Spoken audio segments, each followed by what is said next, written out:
These ignition coil grounds are a gigantic pain in the on most modern Volkswagen Audis. They have these awful ignition grounds. On the surface, it looks like it's just held on by this 10mm nut, but you can see when you turn it, it turns the whole cable. This causes a lot of people to break these ignition grounds, making this a very common issue on these engines. This includes 2.0T engines, 1.8T engines on Mark 7s, Mark 8s, Tiguans, Atlases, Arteons, Audi A3s, Audi S3s, everything. You would think that all you need to do to fix that would be to hold the bottom bolt, but the issue is the wrench is too thick to fit inside. That's why you need a special thin wrench to fit in between and hold that. So to take your ignition coils out of your car, you need a special flat wrench, or to grind down an existing one just so you can loosen the ignition ground. Now, we've sold these flat wrenches for a while, but let's be honest, you're probably gonna stuff it in a drawer somewhere and then lose it by the time you actually need to use it. And so this set me off on a journey to get rid of these grounds altogether. This is our new harness. So this is our main grounding point right here, and you can see cylinder 1, 2, 3, and 4, all with our ground points that go to the single point. When designing a harness like this, I want it to look as OEM plus as possible. So no spaghetti mess everywhere, no wire loom anywhere, just OEM plus, very clean, very simple, very nice. To build the prototype of this product, I used factory VW repair wires and made all 4 ignition coils join to a single grounding point on the valve cover, giving us a clean installation. This is installed on Nathan, our video guy's 180 Sport Wagon, and has been on the car without issue for over a year. This product is really designed for 3 different types of people. Number 1 is someone who works on their car frequently and is sick of dealing with these tedious ignition grounds that require you to hold them with some type of special tool. Number 2 is the person who has a damaged ignition ground and they don't want to repair it, they just want a solution to fix it easily. And number 3, somebody stripped your ignition coil bolts into the valve cover and you're afraid that you can't tighten it enough to get a solid grounding point.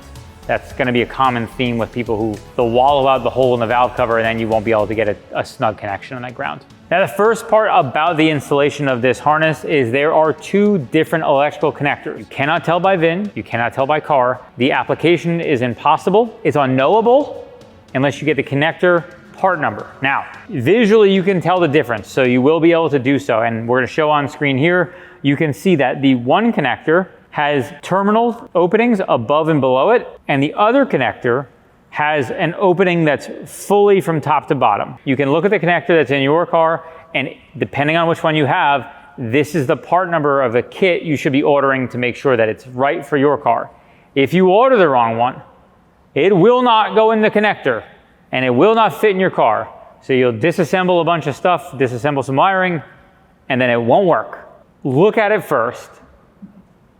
Please, for the love of God, please. If you don't feel comfortable after this install video installing it yourself, check out our shops. We have 2 of them, about to be 3, and they can help you install it. DAP Repair. Go to the Google machine. DAP Repair, shop.com, daprepair.com. So for this install, you're going to start, get your 10mm wrench in. This is our flat one. If you don't have a flat one like this, you will need a pair of like maybe needle nose vice grips. Those are really helpful. Crack it loose. You can see it spins. And as you can see, this one's already been repaired. So someone already broke this one, which again, really easy to have happen. So that's why we want to make them go away. Now that all the grounding eyelets are off of our coils, we can release all of these covers which hold the wiring into this wiring conduit by the coils. We have to be able to release the wires from this connector. You can see this is held on. You stick a pocket screwdriver in here and you wiggle it kind of back and forth, and you have to pry. It's kind of a barb that's in there. Now you got to be real patient when you're doing this because you will snap the living shit out of this thing if you're not careful. And there you go. So you can see, got that out and pop it up. Now you can see the ignition coil connector is free from that conduit and you can actually get this eyelet out of here.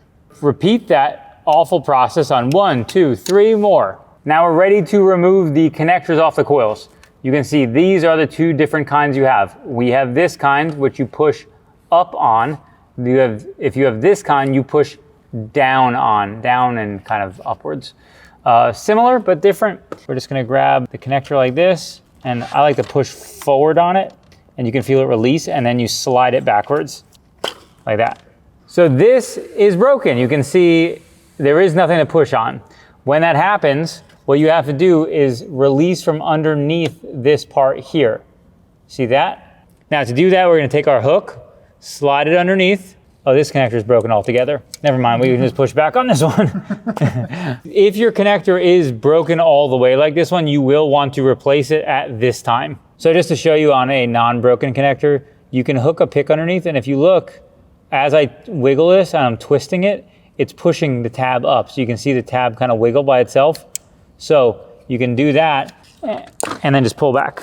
Now this purple lock tab has to be removed, otherwise you cannot get these wires out of this connector. Get our hook in, you can get a flathead screwdriver, small pick, whatever, and you just slide this guy out, just like that. Now this is where our included terminal tool comes into play. What we're gonna do is stick this in right here, in between the terminal. This is how the version that we have on our car goes into the connector. And if you take a look, here is the alternative connector. And you can see that the release tool goes in a little differently above and below where the wire terminal is. That should release locks that are on the top and the bottom of that wire, and we should be able to pull this out. And then we're gonna pull back, just like that. When that terminal tool is going in, it's pushing down on these tabs on the top and bottom. And so you have to get it in the center of the wire and then slide it over top. Slide it over the center of those tabs, just like that. And that will allow it to slide out. Now we've repeated that process across all 4 connectors, and all of the ground wires are out. So we're gonna start with cylinder 4. Again, we're going in terminal 1, the one you just took out, and you make sure that this is flat. You can look down the connector and you see how they go. And obviously you want it to match that. Slide it right in the back, and should hear a click. You also should be able to tug on it, and it should not come out. If it comes out, you do not have it in. And we're gonna repeat that process on cylinder 3, cylinder 2, and cylinder 1. You're gonna wanna put your locks back in to make sure that your wires don't come out. That's not clicked in all the way.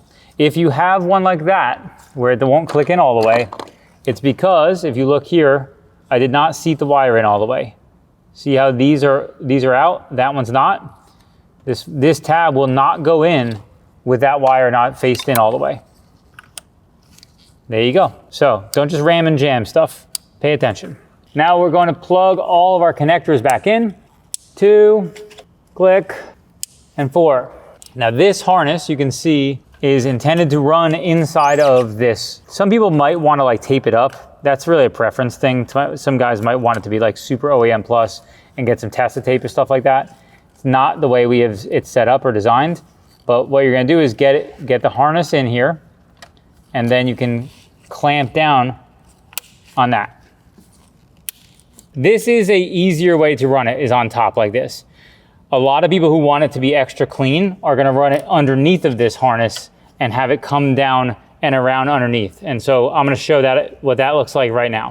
So this is all of them run over and behind, and the entire harness is gonna be underneath this existing harness instead of on top. It's a little bit more difficult, but the result is gonna look prettier, and there'll be more kind of slack for this to go underneath here. This is where our ground goes, underneath this coolant pipe.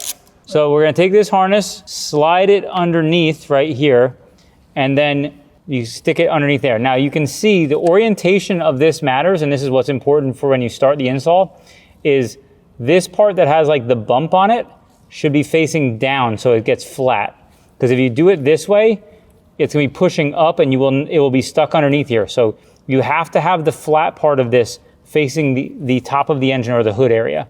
You're gonna run it a little bit over there and get it in place. Just gonna thread that in. I'm not gonna snug it down all the way, just because what I wanna do is you can kind of position the wiring exactly in the right spot before you tighten anything down. Eyelet rotated backwards like that, and then we're gonna snug that right up. There we go. So you can see it's beautifully installed. Last thing we gotta do is swap our bolts out. So you can see these are our 10mm bolts, and we're gonna remove this. Take this. Old and busted, new hotness. So you could keep those bolts, but I don't like that. I don't like that at all. And so what I do like is a factory looking bolt that will make everything look like it belongs here. Because this is the kind of weirdo I am, is I scourged all of our parts and information related to size and thread pitch to find these bolts, to find ones that were the correct, appropriate size to keep a factory bolt in your ignition coil. So they aren't the same, but they are a perfect bolt to make it look like everything belonged here. Now, obviously, after you install this, you will want to start your car and make sure you don't have any misfires. If you do have misfires after you do this, you've either done something wrong or you've done something wrong. Try again. More seriously, if you do have a misfire after installing this, you will need to check all your connections. Make sure that everything's latched all the way. Make sure the terminals are inserted all the way. Make sure the plugs are in all the way. Make sure you tighten the ground bolt and it's actually properly touching the cylinder head. That's a good one too. There's our install. If you do want one of these harnesses, they are very reasonably priced. We are gonna try to make kits with coils, plugs, different options. We will have all of those linked in the description below where you can check that out. Buy them on our site, shoptap.com.